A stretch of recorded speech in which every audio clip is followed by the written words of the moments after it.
if goods don't cross borders, armies will. Happen. And it's here. When you think of blockchain, the ability to really start addressing some of our record keeping, deeds, birth certificates, how to get, just using this technology to run our cities better. And government is so disconnected from how this technology is very helpful. We saw that when there was a panel with Facebook and others testify in front of Congress. It's as though government is operating on a different reality from what's happening on the ground. And we have to embrace this technology, do it in a safe way, because you are talking about the income of individuals, but there's great possibilities. Like we want to do a cyber wallet. Why are we still having paychecks for people? And why are we even worrying about if a person have a bank account or not, when we could use the cyber wallet, pay people right into their cyber wallet, save millions of dollars from printing paper, then take the data we learn from spending habits to incentivize better behavior. You want to buy a home? If you take a financial literacy course, we will give you your first $1,000. You want to have healthy, if you have WIC or SNAP, or any form of food stamps, you buy healthy food instead of bad food, we'll give you a dollar for dollar match. If we start using this technology and incentivize good behavior, we can actually change how people are going downstream and dealing with the crises that they are facing. So Amber, we are moving into a world of programmable money with restrictions.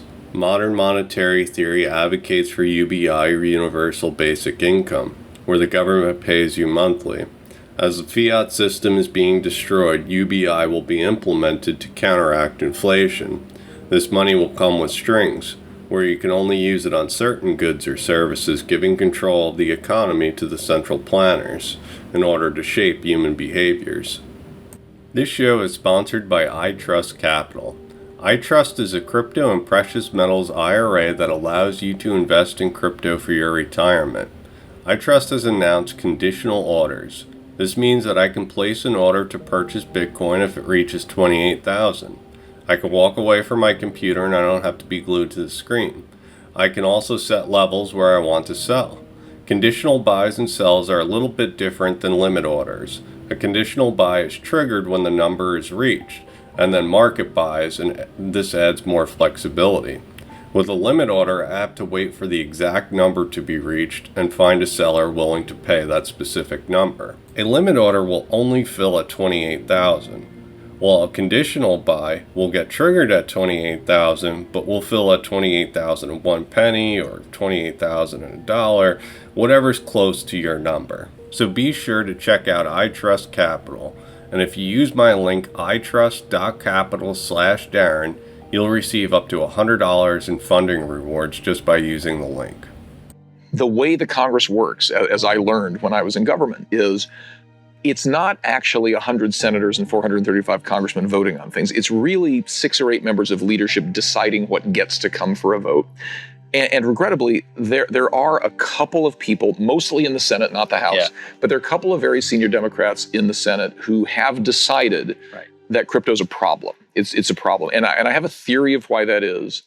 And I don't think it's an ideological theory, but it's just my observation of what the animating principles of the two sides are. Here's the way I describe it. So for the last 100 years, but really 500 years, all of finance in the West has been dominated by banks. Banks intermediated between governments, which authorize the money, and consumers who use the money. And there was this unstable, unholy sort of balance where this thing called a bank sat in the middle of it. And that was always unstable. Persisted for a while, but it was like the aggregator of money, like the post office. All letters went to a central repository before they got farmed out. There is now that we don't need that technologically, because you don't need to aggregate all the letters, you can send emails. You also don't need to aggregate all the dollars. You can have DeFi. So there is now a significant fight over whether we're going to leave the banking model in favor of a government model or leave the banking model in favor of a user-controlled model. There are some people who are mostly one generation older than you and me, Democrats. And it's not very many of them. I think most Democrats are on our side, okay? But there are a couple of people of an older generation whose belief is governments are more trustworthy than people. It's a risky world. People are fraudsters, or people are not sophisticated to make their own decisions. And they're trying very, very hard to push for central bank digital currencies and Fed accounts. Postal banking, whereas everybody here in Miami is trying to move toward a user-controlled financial system where we make our own determinations. That is the civil rights issue of the 21st century. Yeah, it's fascinating. So, A Fed coin or private innovation? Private innovation allows competition and specific use cases to emerge, where the protocols that house these applications will gain network effects and become standards. But with the lens of control, public chains allow data to be public. Every transaction in your crypto wallet is hosted on the blockchain for anybody to analyze, or any entity to analyze. Artificial intelligence is studying every transaction looking for bad guys. As AI becomes cheaper, there will be firms studying these transactions for other reasons. One of the things that decentralized solutions offer, and so I was so excited to read when you guys launched Verity, is the idea that if you have enough observations of a person's behavior, you can probabilistically figure out who they are, or at least whether they're a good person or a bad person. You have no evidence that this wallet, after 1,000 observations, ever transacted with a flagged wallet in the ecosystem, or whatever that is. And you can do so in a way that does not require disclosure of your name, address, and phone number, right? I mean, all I need to know is Jeremy Lair's wallet address of XYZ corresponds to these other characteristics that meet KYC standards, and it doesn't matter that it's Jeremy Allaire. As I like to say, it only matters that it isn't Osama bin Laden, and I can tell that probabilistically inside of something. So the promise of that, with a very high statistical probability of correctness, is another breakthrough, because you're right, I don't want my number sitting in the Expedia data, or the Experian database is going to go get hacked. Yeah. The travel rule is a law that requires centralized exchanges to share information about their customers with each other. Every crypto transaction on public chains is recorded. This information is out in the open for anyone to look at. This means surveillance of all wallets without the need for a warrant. And to the point that Juan was making, the partnership that Dilip and I have had really bridged the national security concerns, economic concerns, and that's central to why we think about digital assets and cryptocurrency. On the one hand, we look at digital assets for the opportunity to truly bring down the costs of financial transactions, such as remittances, to bring innovation into this space, to allow for potentially entirely new industries that we may not even think of today. On the other hand, we're well aware of some of the risks, whether illicit use, as we've observed with ransomware actors, as we've observed with countries like North Korea, using the crypto ecosystem as a source of sanctions evasion funds, whether it represents potentially a growth of alternative financial systems that Dilip will talk more about, and the impact that may have on U.S. global leadership. So you saw a consistent theme in the executive order, which we actually carried through in last week's National Security Memorandum on Quantum as well, which is promote and protect, taking a very carefully balanced view to ensure that we're saying, how do we ensure America maintains its leadership in technology, in innovation, in this area which we know can transform the financial industry, but how do we ensure we do so in a way that's thoughtful about the risks as well? Ann Neuberger is the NSA's Deputy of Cyber and Emerging Technologies under the Biden administration. On August 3, 2021, she spoke at the Aspen Security Forum alongside Gary Gensler and Brad Garlinghouse.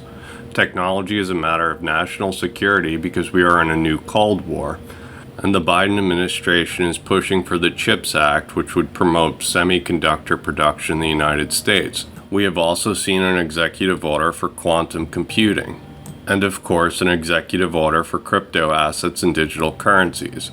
Crypto is intertwined into this Cold War we are facing today. So I don't view CBDC per se as a threat to dollar primacy.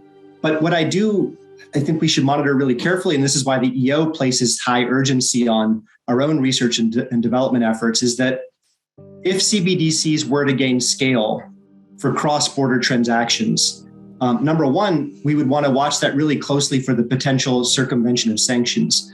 But number two, standards could develop that get sticky. Standards for privacy, security, human rights, basically the model that China is pursuing with its own digital currency. If those standards were to become prevalent, that would be very much against our national interests. So we're moving as fast as we can to look at as I mentioned before, the modalities of how we might issue a digital currency and how that lines up relative to our alternatives. And we want those standards that we ultimately identify as favorable to us to be the ones that continue to dominate in the global financial system. Dileep Singh is the economic advisor under Biden. China has had the lead with their central bank digital currencies. As digital currencies are used at scale for cross-border use, standards will form around the first movers. This is a problem for the U.S. The U.S. has always had the high ground in the financial system. The unelected decision makers, because as you dismantle the current way of doing title insurance and other things, as you dismantle that, you're going to be dismantling those industries that are eating off of this. And so when you have powerful lobbyists, you think they are saying, let's protect Americans from this new technology. No, they're protecting the interests of others from this new technology that could help Americans. And we have to be aggressive enough to point out the difference between protecting our citizenry and protecting industries that are in the way of our citizenry. And if we're not willing to do that, we are going to be left behind. No one is going to wait for America to catch up. The big banks and institutions hired lobbyist groups to delay this innovation because it cuts into their business. Regulation for crypto will come because this is a matter of national security.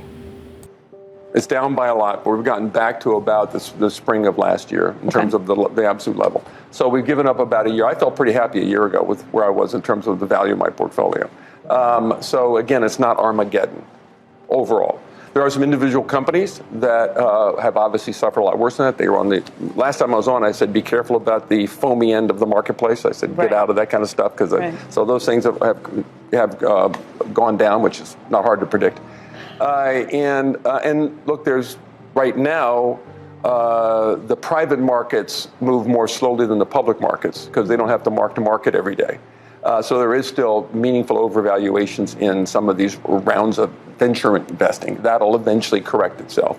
But if you're in the very early parts of a venture investing, a seed or an A round, if you invest at a $130 million valuation and 100 and the company goes to 10 billion over time, it really doesn't matter that much, right? So do I see excessive valuations? Yes. Do I think Gurley's right about the corrections? Yes. Do I think that net new innovation can, if you make the right investments, can burn through that over time and I want to be one of the people that didn't get discouraged in the late 70s. I want to be one of the people that found the Apple and the Microsoft in those days and invested in those, and I see those developing right now.